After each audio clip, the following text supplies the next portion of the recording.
എല്ലാരും അൽഹംദുലില്ലാഹി റബ്ബിൽ ആലമീൻ. അല്ലാഹ് പഠിച്ചവനെ അംജദിന് നല്ലൊരു ഇണയത്തെ ഒരു ഇണയും തുണയും നീ നൽകണേ നാഥാ. ആമീൻ ആമീൻ. തിരിച്ചു പോവാ.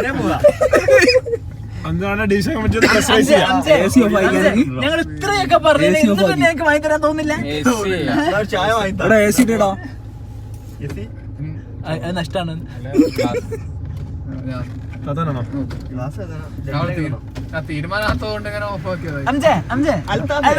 പോട്ടെ എനിക്ക് എവിടെ വരെ താങ്ങും? എനിക്ക് എവിടെ വരെ താങ്ങുക പറയും. എന്റെ കണക്ക് എവിടെ വരെ പെടും? ചായന്റെ ആലോചിച്ചാ അല്ലെങ്കിൽ ഇനി മറ്റേ അവിൽ മിൽക്ക് വാങ്ങി തരുമോ? അംജെ അവിൽ മിൽക്ക് വാങ്ങി തരുമോ? ആ വേണ്ട, ചായ ആക്കുന്നാലേ. അവിൽ മിൽക്ക് ആകുമ്പോ നമുക്ക് നൈസായിട്ട് അവിൽ മിൽക്ക് കുടിച്ചു.